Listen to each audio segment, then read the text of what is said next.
Well, this is my latest project. This is my 300. My kids normally ride this.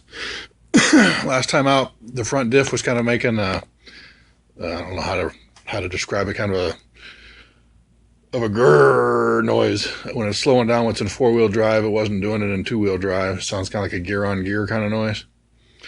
I grabbed the front axles. I don't feel any play in them. I grabbed the prop shaft. I don't feel any play in it. So I changed the fluid out in the diff twice. And the magnet and the drain plug had some gray stuff on it, about the color of anti-seize compound. So I'm pretty sure something in the diff is gone. So to start taking it apart and see if I can get the diff out. So I guess the first thing to do would be to take front tires off and see what else I got to take off to get in there. I have one tire off, but I may have made a mistake. I forgot to take the axle nut off, so I may have to put the tire back on. So let me see if I can get it off without that. So I need to pull the cotter key, pull the axle nut, and if I can get that off, and I'll do the same on the other side. Alright, both the tires off, both the axle nuts off.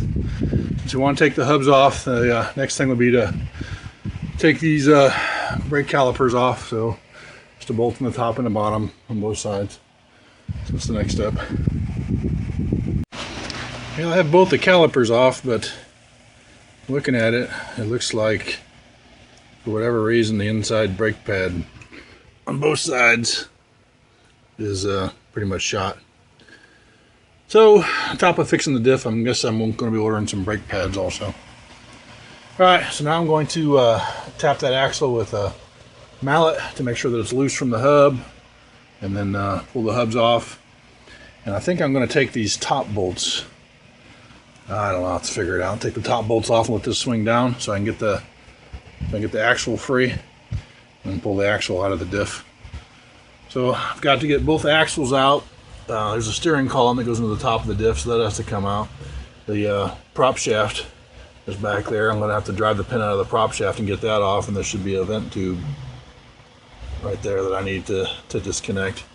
So I'll get all that stuff off and take 4 bolts out. I've only going to work on this thing for an hour or two today, so I'll see how far I get. But right now we're just going to pop these axles and then see what I got to do to get these hubs off the bearing carrier. Okay, I just the hub pulled straight off after I tapped the axle, so the hub came out of there. I took these 2 bolts out and the cotter pin and the bolt off for the tie rod. There's a washer here that goes on the bottom of the tie rod end and above the bearing carrier. There's only one washer on there for some reason. Alright, so I got everything out of the way and the axle is free. So the next step is to compress the axle in and give it a couple of sharp pulls and see if I can pull it out. And then I'll have to do all the same stuff on the other side. All I've done on the other side so far is get the hub off after I stopped recording last time. So let me see if I can pop this axle out and then get the other one, and that's probably going to be a good place to stop for the night. So one of them little bastards. Another fiddle back out in the garage. Well, something's got to give and nothing is. I got the other axle out. You can see it over there on the ground. This one I haven't had any luck getting out. So I went ahead and started taking it apart. I took the roll pin out of the drive shaft. It took all of about 5 minutes. I was hoping that I could, there's 2 bolts, one on each side here, that hold the steering shaft in. And I was hoping that I'd be able to push up on that without having to take the whole thing apart, but it doesn't look like that's going to happen. So I can't get that up far enough to get the diff out from underneath it. So I guess tomorrow I'll be taking the front box and stuff off of here to get enough slack out of that thing so I can get it pushed up far enough to slide the diff out so I can pull the input shaft out of the inside of the prop shaft. I tried pushing the prop shaft that way. Normally they're supposed to slide, and this one's not sliding. So I PB blastered back there on the back side of the prop shaft, and hopefully that'll give it a little bit of play, and if not, I'll get the steering column out of the way and I'll hopefully be able to slide it out of here and then slide that prop shaft off. So it's almost out, and there's an electrical connector here. This was zip strap to the frame right here. Zip tied to the other side of the frame over here. So I got the electrical plug off already. And what I thought was a vent tube for this either was disconnected from something else, possibly the battery, but I don't see a vent tube on here. So I'm going to go look in my manual and see if there's supposed to be a vent tube on here. I don't know if that one came loose. It was over here earlier, or if it's just for the battery or something. I've got a sealed battery in here now, so I don't know. I'll figure it out. All right, we're back at it. Something I didn't mention was I took these splash guards off. So one on each side. Took those off yesterday. So there's a bolt hole here, and there's a bolt hole down here, and then a whole bunch of plastic rivets. So 2 bolts and a bunch of plastic rivets. So today I want to take off this red plastic storage box. So there should be, look at the manual, there should be 2 bolts down in the bottom of here, and 2 of them back here underneath the center thing. So I'll have to take the center piece here off and take those 4 bolts out. And a whole bunch more of those plastic rivets, and I should be able to get the plastic off, and then I can get that steering column up so I can get that diff out of there. So we'll see how that goes. All right, to get this off, I had to get the piece of plastic off. I had to take the cap off the gas tank, and there's a couple of pinch clips that go into these screws in the back. Then just lift it off and pull it out of the front. And then there's 2 of the bolt holes there that hold the plastic on. And the other ones are up in here, one way down the bottom, all that dirt down there, under these gloves. And of course you need to take the battery out. So I had the 2 of those Torx screwdrivers hold this plate down, and then the actual battery cable. There's a hole there the battery cables are going to have to feed through. So I need to pull the battery out, push those cables down, and I think this plastic is ready to come off now. Yeah, you can tell where the car wash never reaches. There's the front part of the cab off. So these to take the steering column out, it says to take the fuel tank out. I don't want to take it out, I just want to lift it up. So these are the 2 bolts that clamp it on. I'm hoping that I can just loosen these 2 nuts up on these 2 bolts and get enough play out of it to pull it up. So we'll see how that works out. To pull the cab off, there was 2 of those plastic fasteners on this head pod up here, on the steering column pod. And I took those out so I can get enough movement out of this thing to get the cab out from underneath it. There's something still holding it on there, I'm not sure what, but by taking those 2 plastic rivets out, I was able to get enough play out of it to get the cab out from underneath it. So now I'm going to try to take those 2 bolts loose and see if I can pull up on the steering column to get it away from that diff, and then take the diff out. Found the vent for the diff. This is underneath that steering column, and down there is the actual vent. I got to loosen enough to pull out. I just noticed that. I wanted to point it out. The top of the diff into the steering column is the actual vent. All right, so what I figured out is that there's 2 screws that go up through the bottom of this bracket that go through the speedometer assembly and into this thing. So I had to take both of those screws out to be able to get this thing off. Be able to look down in their hindsight. I don't know if I actually needed to do that or not, but that's what I did. I took the 2 nuts off of the steering column all the way. I tried just loosening them up, and I couldn't get enough play, so I took them off. I pulled the steering column up and put a pair of vice grips on it, keep it from sliding back down in there and getting in the way. To do that, I had to loosen the fuel tank. There's a bracket. There's a bracket that goes on the back of the fuel tank. There's 2 bolts on each side, and then a screw that goes through this part of the tank into here. All right, so I take that bracket off so I can pull back the fuel tank a little bit to be able to get enough space in there to pull that steering column up. And then I was finally able, I had to take the footwell off, but I was finally able to drive the prop shaft back far enough onto the transmission to get it off of the differential, and then it came off, but it appears like they built this quad around this prop shaft. I can't get the prop shaft off, so I'm probably just going to clean it up with it still in there instead of taking more things apart to get it out. But the differential finally came out. I was able to get that other axle out of it. I've got it hyperextended now. I'm going to have to put it back together or buy another one if I broke something in there. All right, but I got the differential out now. So I'm going to take the differential and take it apart. I got a table and I'm going to take the screws out of it and see if I can figure out what's broken in there. Well, I took it apart without trying to videotape anything. This is the inside of it. This is the last of it. So this part here comes out, and there's a seal there. When you're putting this back in, you need to make sure that you don't roll that seal. So I'll do that with 2 hands instead of 1 hand. And this is the pinion gear there. See it turning with the input. The bearing on that feels good. The bearings on this feels good. The bearings that were on here felt a little gritty. I don't know if I got something in them when I was taking it apart, but this one fits into this, inside the middle of this. So anyhow, I got some new pieces, parts, so I've got that taken care of. I brought the whole diff down to a guy who works on them, and he doesn't see anything wrong in there. He said he put it back together and run it. That's a little bothersome after spending 6 hours, 5-6 hours getting this thing out and getting it apart. So I don't know if that's going to happen. So this is the plate in there. Something that it says in the book is to make sure you've only got wear grooves on the inside and the outside of this and no wear grooves in the middle. And this one's got a little bit of wear in the middle. So the same guy that works on ATVs, there's the extra wear groove there. I asked him about that and he said he doesn't see any problem. But it looks like that it might be rubbing on a little bit of where this magnet down here, this is what actually engages, this is what gets the power. But it might be rubbing on some of that magnetic coil there that's kind of coming apart. And I pointed that out to him, and again, he said he wouldn't worry about it. So I don't know. Anyhow, this will go back in here.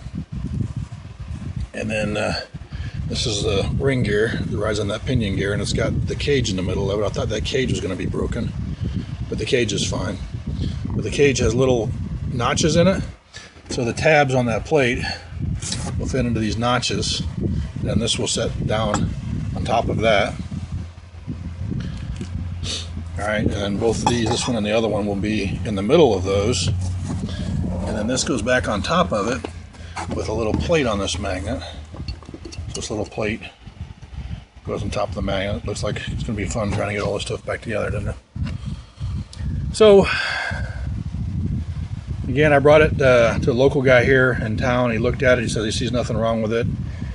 Told him the noise it's making, and that it's probably only got about 100 hours on it. He said put it back together and run it. I brought it down to the Polaris dealer downtown, and the service department really seemed like they had about zero interest in looking at it, but he said the same thing. He looked at it and said he didn't see anything wrong with it.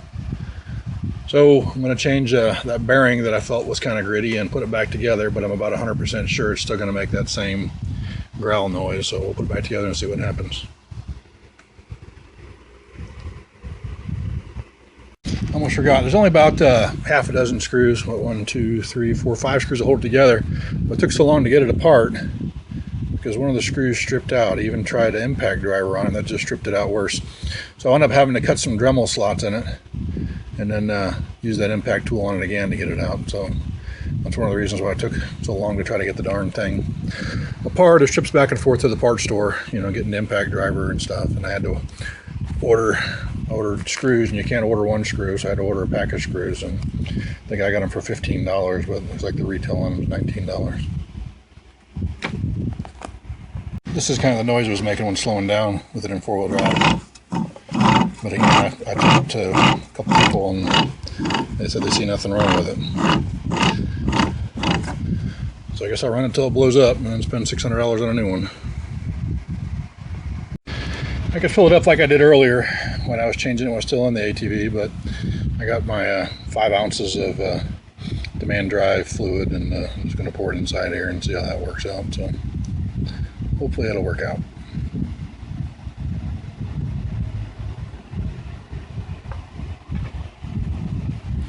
It's 5.3 ounces.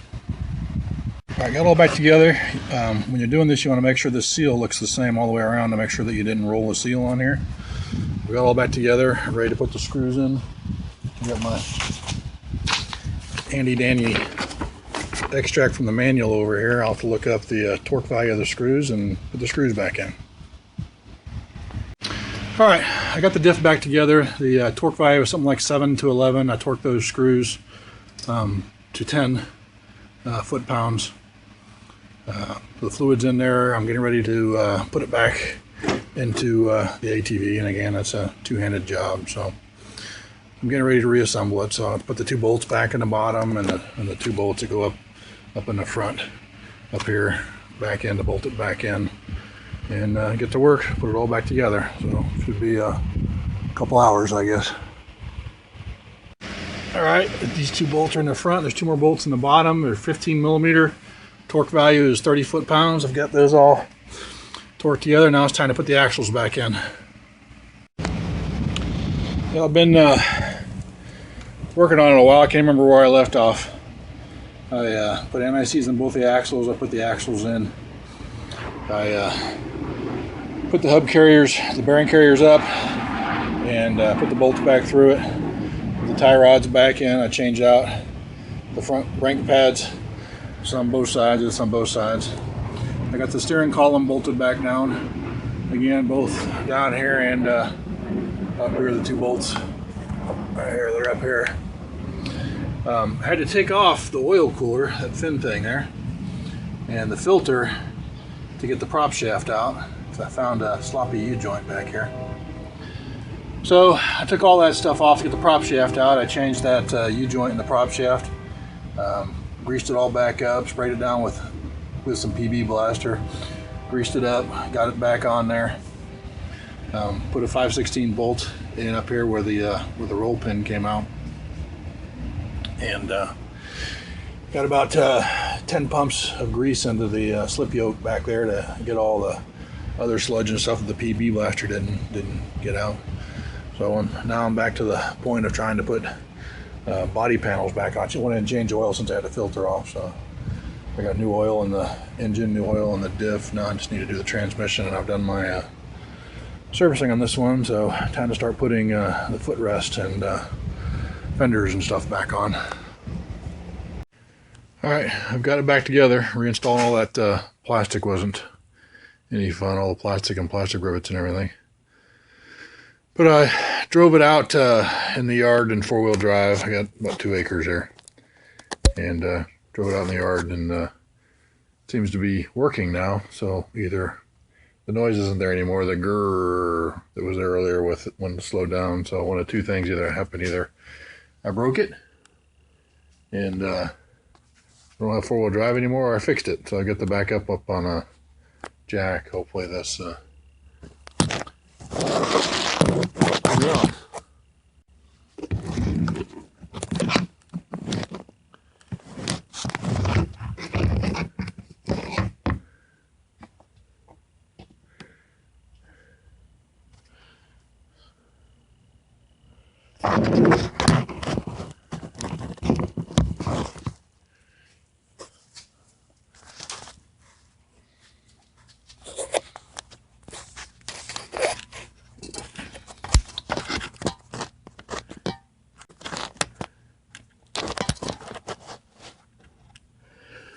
Alright, see if this thing will pull me off here or not.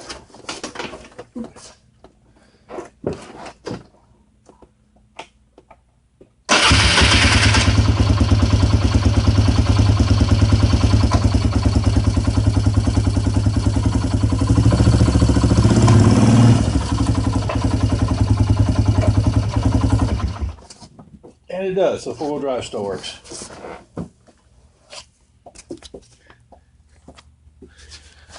It's fixed.